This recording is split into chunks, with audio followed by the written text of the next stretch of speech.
ਸਾਡੇ ਇੱਥੇ live shows ਦਾ infrastructure ਹੀ ਹੈ ਨਹੀਂਗਾ ਤੇ ਇਹਦੇ ਤੇ ਵੀ ਪਲੀਜ਼ ਧਿਆਨ ਦਿੱਤਾ ਜਾਵੇ। ਜਦੋਂ ਤੱਕ ਇਹ ਨਹੀਂ ਹੁੰਦਾ ਉਦੋਂ ਤੱਕ ਮੈਂ ਨਹੀਂ ਸ਼ੋਅ ਕਰਦਾ ਇੱਥੇ ਇੰਡੀਆ ਦੇ ਵਿੱਚ।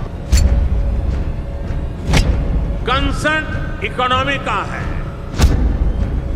जरूरी इंफ्रास्ट्रक्चर पर फोकस करें।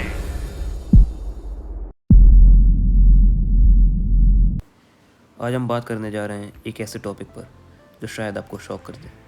इंडिया में कॉन्सर्ट्स का बूम जो आप अपने आस पड़ोस में देख रहे होंगे।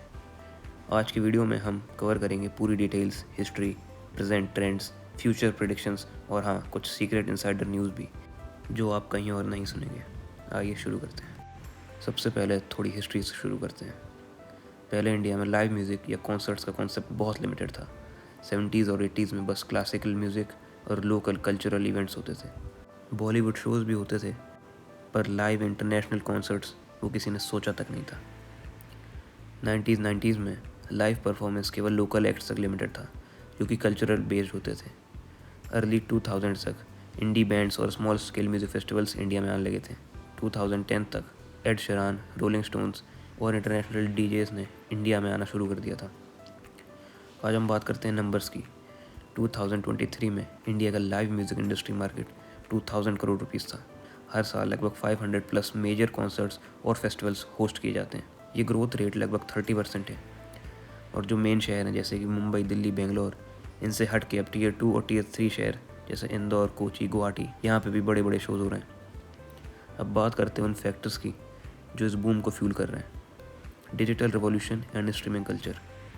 सबसे पहला फैक्टर है डिजिटल रिवॉल्यूशन जिसमें जियो का भी बहुत बड़ा हाथ है।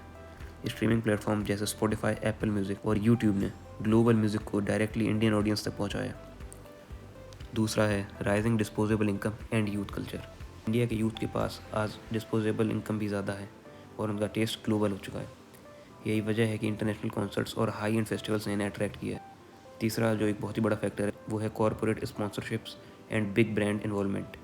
कॉरपोरेट ब्रांड्स और IPL, बॉलीवुड जैसे बड़ी इंडस्ट्रीज़ ने भी कॉन्सर्ट कल्चर में इन्वेस्ट करना शुरू कर दिया है। ये स्पॉन्सरशिप एक बहुत बड़ा रीज़न है जिससे इवेंट्स का स्केल और प्रोडक्शन वैल्यू दोनों ही ऊपर गए हैं। फोर्थ और एक मेजर पॉइंट है government policies and infrastructure improvements.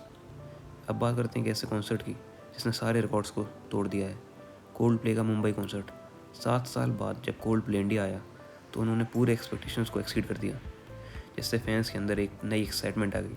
पुराने कॉन्सर्ट की यादों को ताज़ा करते हुए उन्होंने लाइव परफॉर्मेंस में इमोशनल कनेक्ट बनाया। VIP टिकट्स 1 लाख तक बिक रहे थे और शो सेल आउट हो गया विदिन मिनट्स। वहीं अगर हम बात करें इंडियन आर्टिस्ट के बारे में तो दिलजीत दोसांझ जो कि एक पंजाबी आर्टिस्ट हैं और वो पहले पंजाबी आर्टिस्ट हैं, उन्होंने स्टेडियम को कम्प्लीटली सोल्ड आउट कर दिया था। मुंबई में 20,000 प्लस फैंस ने उनका लाइव परफॉर्मेंस एंजॉय किया और उनकी एनर्जी देखकर सारे लोग शॉक थे। दिलजीत ने अपने हिट गाने, रिमिक्सेस और क्राउड फेवरेट से एक ऐसा वाइब क्रिएट की जो शायद ही किसी और ने क्रिएट की हो। उनका परफॉर्मेंस सिर्फ म्यूज़िक नहीं एक कल्चरल फिनोमेना बन चुका है। यहाँ एक सीक्रेट है, दिलजीत के शो की प्लानिंग फेज़ में कुछ मेजर इन्वेस्टर्स, के कुछ बड़े नाम और IPL टीम ओनर्स भी शामिल हैं। कॉन्सर्ट्स जो हाल ही में इंडिया में इतने बड़े हो रहे हैं इनके पीछे के एक बहुत बड़ा कारण है बॉलीवुड और IPL का हिडन इन्वेस्टमेंट। बॉलीवुड प्रोड्यूसर्स और IPL फ्रेंचाइजी ओनर्स ने सीक्रेट फंडिंग के थ्रू काफ़ी कॉन्सर्ट्स को बूस्ट किया है। रिलायंस और रेड चिलीज जैसी कंपनीज अब कॉन्सर्ट में भी इतना पैसा डाल रही हैं कि ये इंडस्ट्री अब मूवीज़ से भी ज़्यादा प्रॉफिट बना रही है। दूसरा एक और रीज़न है ticket scalping and black market. Ticket scalping का बिजनेस अब करोड़ में हो रहा है। कुछ पॉपुलर कॉन्सर्ट्स के टिकट असली प्राइस से 5x 10x तक बिक रहे हैं। ये इलीगल मार्केट बहुत बड़ा हो चुका है जिसके लिए अथॉरिटीज़ और फैंस दोनों को अवेयर रहने की ज़रूरत है। तीसरा है आजकल के फेस्टिवल्स में वर्चुअल रियलिटी और interactive live streaming elements integrate हो रहे हैं। ये सीक्रेट एक्सपेरिमेंट्स हैं जिससे कॉन्सर्ट्स को हाइब्रिड बनाया जा रहा है जहाँ फिजिकली प्रेजेंट नहीं भी हो पर ऑनलाइन एक्सपीरियंस बहुत रियल फील करता है। अगर हम अब अगले सेगमेंट की तरफ आएँ जो कि है चैलेंजेस एंड फ्यूचर प्रेडिक्शंस, उसमें सबसे मेजर प्रॉब्लम जो शहर के नॉर्मल लोगों को आती है जब उनके शहर में कोई बड़ा शो होता है वो है लॉजिस्टिकल एंड ट्रैफिक इशूज़। बड़े कॉन्सर्ट्स में ट्रैफिक जैम्स और क्राउड मैनेजमेंट एक बड़ा चैलेंज बन जाता है। दूसरा है टिकट प्राइसिंग एंड स्कैल्पिंग।